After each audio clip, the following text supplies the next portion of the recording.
আজকে আপনাদের সাথে শেয়ার করব কিভাবে বাসায় একদম খাঁটি গাওয়া ঘি তৈরি করে নেবেন।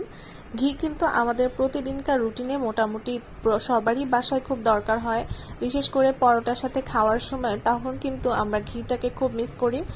যারা আমার মতো ঘিয়ে ভাজা পরোটা পছন্দ করেন বা ঘিয়ে ভাজা সেমাই বা পোলাওয়ের সাথে খিচুড়ির সাথে বিভিন্ন ক্ষেত্রে ঘিটা খুব প্রয়োজন, তাদের জন্য আজকে সহজভাবে আমি তৈরি করে দেখাবো কিভাবে আপনারা বাসায় তৈরি করে ফেলবেন খাঁটি গাওয়া ঘি। আমি 1 মাসের সর জমিয়ে রেখেছিলাম। এরপরে সরগুলো অনেকক্ষণ যাবত আমি নর্মাল ফ্রিজে রেখে দিয়েছিলাম। একদম এটা ডিপ ফ্রিজে রেখে দিয়েছিলাম 1 মাসের জন্য। আর যখন আমি এটা তৈরি করার আগে আমি নর্মাল ফ্রিজে রেখে দিয়েছিলাম যতক্ষণ না পর্যন্ত ফ্রোজেনটা ছেড়ে আসে।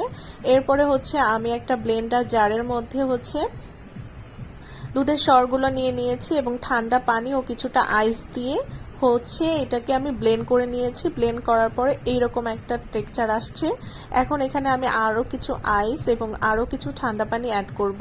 পুরো প্রসেসটার মধ্যে কিন্তু অবশ্যই ঠান্ডা পানি, ফ্রিজের ঠান্ডা পানি ব্যবহার করার চেষ্টা করবেন। খুব ভালোই ঠান্ডা হতে হবে এবং আইস এই টাইপের ঠান্ডা পানি হতে হবে, তাহলে কিন্তু এই ঘিটা খুব ভালো একটা টেক্সচার আসবে এবং হবে খুব সুন্দরভাবে। এই যে আমি এখন একটু দেখে নিচ্ছি যে এটা আমার হাতের মুঠোর মধ্যে আসে কিনা, মানে হাতের সাথে লেগে আসে কিনা। যখন এভাবে দেখবেন যে লেগে আসতেছে, পানি ছেড়ে দিচ্ছে, তখন বুঝতে পারবেন যে এটা কিন্তু ঘি তৈরির জন্য অনেকটাই পারফেক্ট। আমি আরও ভালো বেটার অপশন, মানে আরও একটু ঘিয়ের পারফেক্ট একটা অপশনের জন্য আরও কিছুটা ঠান্ডা পানি, আরও কিছু আইস নিয়েছি। এখন ব্লেন্ডার থেকে এই যে এরকম গোল গোল করে ঠান্ডা পানির মধ্যে রেখে দিচ্ছি। দেখেন তখনকার টেক্সচারের চেয়ে কিন্তু এখনকার টেক্সচারটা আরও বেশি মোলায়েম হয়েছে আর আরও বেশি সফট দেখা যাচ্ছে। এখন আপনারা কিন্তু এই পর্যায়ে এইটাকে বাটার হিসেবেও ব্যবহার করতে পারবেন, কিন্তু এখন আমি এই যে একটা হাতে এভাবে নিয়ে নিলাম। আমার ঘি তৈরির জন্য সম্পূর্ণ রেডি। এখন চুলায় প্যান বসিয়ে দিয়েছিলাম। প্যানটা একদম গরম হওয়ার পরে আমি ঘিয়ের এটা দিয়ে দিলাম। এখন লো আছে, পুরো প্রসেসটা কমপ্লিট করতে হবে। কিছুতেই কিন্তু চুলার আঁচ হাই করা যাবে না, সম্পূর্ণ লো আছেই কিন্তু এই প্রসেসটা সম্পূর্ণ করতে হবে। দেখেন আমার কিন্তু ঘিয়ের টেক্সচার আসা শুরু করে দিয়েছে।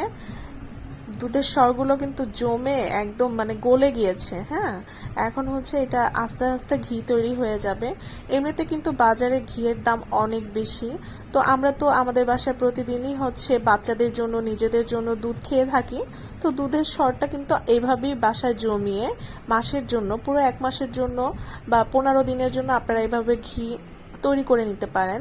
আমি 1 মাসের ঘি মানে সর জমিয়ে এই ঘিটুক বানিয়েছিলাম।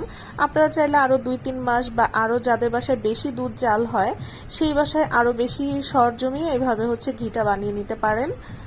আর দেখেন ফাইনালি কিন্তু আমার ঘি সম্পূর্ণ রেডি। এত সুন্দর স্মেল, বাসায় তৈরি ঘি আর দোকানের তৈরি ঘিয়ের স্মেল কিন্তু আপনি সেম পাবেন না।